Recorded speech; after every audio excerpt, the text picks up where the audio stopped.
Friends, मैं हूँ रेखा जायसवाल और जायसवाल ब्लॉग में आपका स्वागत है। आई होप आप लोग भी अच्छे होंगे। फ्रेंड्स, आज है संडे, तो मेरा भी आज छुट्टी का दिन है। मतलब आज ब्रेकफास्ट वगैरह नहीं बनाना है, बच्चे लोग को आज स्कूल कॉलेज ये सब नहीं है, तो आज मेरा भी आराम का दिन है। और 2-3 दिन से इतना अच्छा मौसम किया हुआ है कि आज मैं सुबह सुबह टेरेस पर आई हूँ।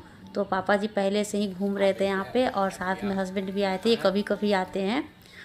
तो इधर इन्होंने टेरेस पे देखा कि बहुत सारा नींबू लगा हुआ है, तो ये देखिए इन्होंने इतना सारा नींबू भी तोड़ लिया है। और पापा जी बोल रहे हैं कि पेड़ में इतना नींबू लगा हुआ था, हमको तो पता ही नहीं था। तो टेरेस पर आधा घंटा बैठने के बाद हम लोग नीचे आ गए थे। नीचे तो आने का मन ही नहीं कर रहा था, इतना अच्छा हवा चल रहा था, इतना अच्छा ठंडा ठंडा मौसम लग रहा था कि बहुत मन लग रहा था ऊपर में। लेकिन क्या करे, घर का भी तो काम देखना रहता है। तो अभी जो है बज गए थे सुबह के 9 और मैं ऊपर से आने के बाद ही चाय बना ली थी। चाय वगैरह पी करके हस्बैंड चले गए थे और मैं लग गई थी घर के कामों में। तो आज मतलब घर में थोड़ा बहुत काम था। तो आज का काम का जो शुरुआत है मैं इन कपड़ों से करने जा रही हूँ। आज जितने भी गंदे कपड़े हैं सबको पहले मैं मशीन में डाल देती हूँ और इसको भी धुलने में टाइम लगता है, 1-1.5 घंटे का तो टाइम लग ही जाता है। तो जितना देर कपड़ा धुलेगा उतना देर में मैं दूसरा काम कर लूँगी।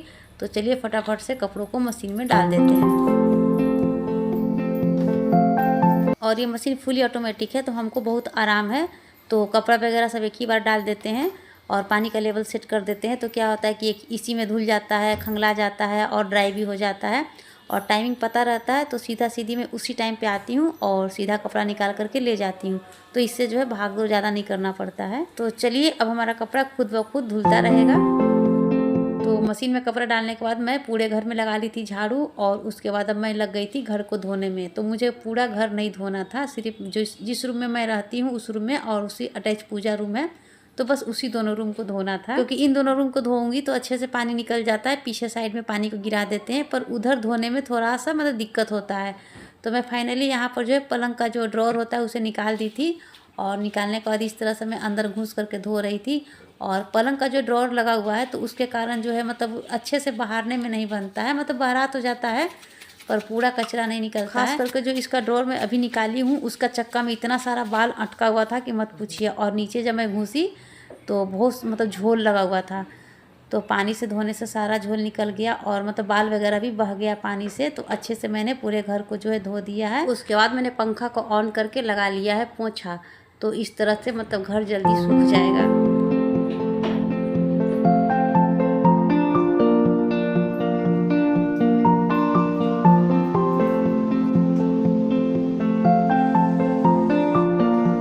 जिधर पलंग है और पलंग का जो नीचे का ज़मीन है उसे मैंने अच्छे से पोंछ लिया है और तब उसमें लगा दी हूँ ड्रॉर। अगर अच्छे से पोंछ करके ड्रॉर को नहीं लगाऊंगी तो ये लकड़ी का सामान है, अगर मॉइस्चर रहेगा तो दीमक लगने का खतरा भी हो सकता है।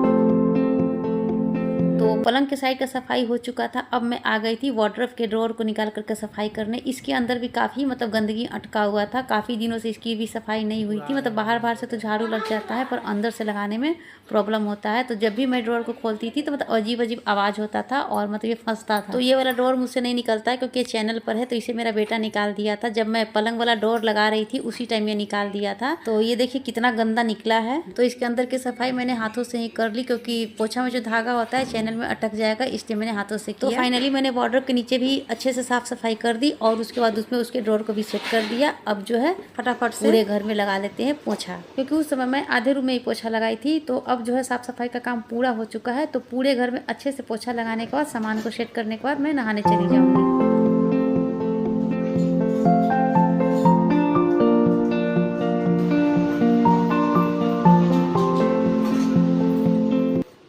तो फ्रेंड्स अब जो है दोपहर के बज गए थे 11:30 और मैं नहा धोआ करके पूजा पाठ करके रेडी थी। पर खाने के लिए तो कुछ मैंने बनाया नहीं था, मतलब ब्रेकफास्ट तो बनाया नहीं था। और बच्चे जो 1 घंटा पहले ही उठ गए थे, पर वो लोग तो आपस में हल्ला गुल्ला में लगे हुए थे। वो लोग भी बेचारा क्या करे, सप्ताह में 1 दिन तो छुट्टी ही मिलता है भाई बहन से भेंट करने का, तो उसी में सब लगा रहता है। तो मैं फ्रिज में देखी तो कुछ फ्रूट्स पड़े हुए थे तो उसे मैं ले आई और उसी को मैं काट ली। हम सोचे कि आज यही सब नाश्ता में खाया जाए। अगर आज नहीं काटेंगे तो कल से ही लोग को टाइम रहेगा नहीं खाने के लिए, तो ऐसे ही फ्रिज में पड़े पड़े ये भी ख़राब हो जाएगा। और आज सुबह में हस्बैंड को प्याज का पराठा खाने का मन था और उसमें जो है बच्चे सोए हुए थे, तो मैं 2-4 पराठा ही बनाई थी। सोची कि पता नहीं कौन खाएगा कौन नहीं खाएगा, और रोज़ मुझे टाइम मिलता नहीं, तो आज सोचा कि आज उनको बना के खिला ही देती हूँ। तो उसी में का ये 2 पराठा बच गया था, तो बेटी को बोल दी थी कि जिसको खाना है खा लो, तो उसको ज़्यादा अच्छा लगता है प्याज का पराठा, तो वही गर्म कर रही थी अपने लिए। और हम लोग अपने लिए फ्रूट्स तैयार कर रहे थे। और इधर मैं आम का पन्ना बना रही थी, मतलब आम का शरबत बना रही थी नमक वाला। वैसे भी गर्मी में जो है आम का पन्ना काफ़ी फ़ायदा करता है, मतलब लू वगैरह से बचाता है। और ये लोग तो बाहर ही निकलते हैं तो लू लगने का खतरा तो इन लोगों को ज़्यादा है। और रोज़ तो टाइम मिलता नहीं है, इसलिए छुट्टी का दिन है तो सोचे कि बना ही देते हैं। तो सप्ताह में 1 से 2 दिन आम का शरबत पीना चाहिए। कच्चा आम तो अभी बहुत बिक रहा है मार्केट में, तो 1-2 भी पका लेते हैं तो मतलब 5-6 आदमी को तो आराम से हो जाता है। तो ये देखिए हमारा आम का शरबत बन गया, तो हम लोग इसको पीने जा रहे हैं। छोटी बेटी को मैं पहले दे रही हूँ पीने के लिए। इसे बनाना बिल्कुल आसान है, इसे पका के भी बना सकते हैं, उबाल के भी बना सकते हैं। तो देखिए बेटी बोल रही गुपचुप के पानी के जैसा टेस्ट लग रहा है इसका। और यहाँ पर बड़ी बेटी की फ्रेंड आई हुई है जो कि पटना से बाहर चली गई थी पढ़ने के लिए, तो अभी छुट्टियों में अपने घर आई है, तो हम लोगों से भी मिलने चली आई। और अब दोपहर के 2:30 बज चुके थे और हम लोगों को जोरों की भूख भी लग गई थी, क्योंकि हम लोग ब्रेकफास्ट में कुछ खाए नहीं थे, सिर्फ फ्रूट्स खा के थे। तो कितना देर पेट में रहता है, इसलिए जोरों की भूख लग गई थी। तो हम लोग खाना में सिर्फ चावल बनाए थे और मेरी जो देवरानी है वो आज मछली बनाई थी, तो हम लोगों को मछली का पार्टी था, तो हम लोगों के लिए मछली भेज दी थी। तो शुक्र है मैं दाल सब्जी बनाने से बच गई, वैसे भी मन नहीं कर रहा था, काफ़ी थक गई थी साफ़ सफाई करते करते। तो आज हम लोगों का यही मछली और भात का मतलब पार्टी है। तो आइए फ्रेंड्स, आप लोग भी हमारे साथ मछली भात खाइए।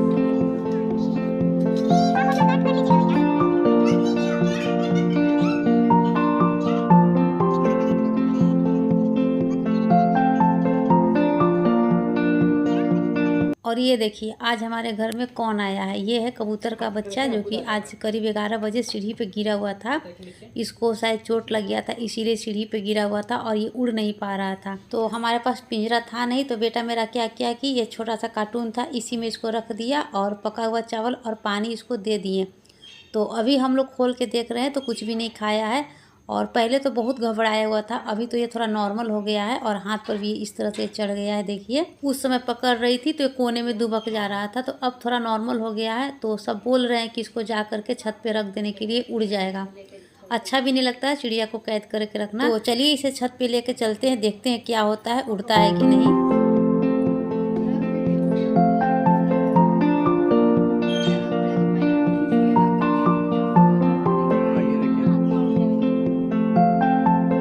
और इसे मैं छत पर ले आई हूँ और हाथों में इस तरह से ले करके उड़ाने की कोशिश कर रही हूँ। तो अभी तक तो ये नहीं उड़ा है, आगे देखते हैं क्या करता है।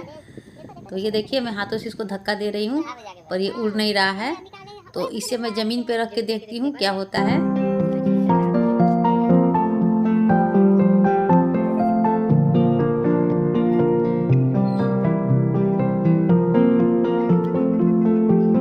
तो फ्रेंड्स ये देखिए कितना चतुराई से भागता हुआ उड़ने की कोशिश कर रहा है। अरे उड़ भी गया, वाह। तो चलिए मन को शांति मिला, अपना फैमिली के पास ही चला गया। तो अब बज गए थे शाम के 4 और हम लोग पीने जा रहे थे लस्सी। तो ये लस्सी जो है बेटी बनाई थी और बड़ी बेटी की जो फ्रेंड आई थी वो जा रही थी, क्योंकि शाम भी हो गया था। तो सोचे कि हम लोग सब कोई मिल करके लस्सी पी लेते हैं एक बार, फिर बेचारी चली जाएगी। मतलब जाने देने का तो मन नहीं कर रहा था, वो भी तो मेरी बेटी जैसी ही है, मतलब मन काफ़ी लग रहा था पर मजबूरी थी, उसको तो जाना ही था। और साथ में चल रहा था कुरकुरे का पार्टी, तो रह गया था मेरा चाय, जिसे पिए बिना मेरा दिन तो पूरा होगा ही नहीं, तो उसे मैं 5 बजे पी ही लूँगी। तो फ्रेंड्स ये था मेरा आज का सीधा सिंपल सा दिनचर्या, जिसको मैंने आपके साथ शेयर किया है। तो अच्छा लगा हो तो मेरे चैनल को सब्सक्राइब जरूर कीजिएगा। तो फ्रेंड्स मिलते हैं अगले नए ब्लॉग के साथ। Bye bye, take care.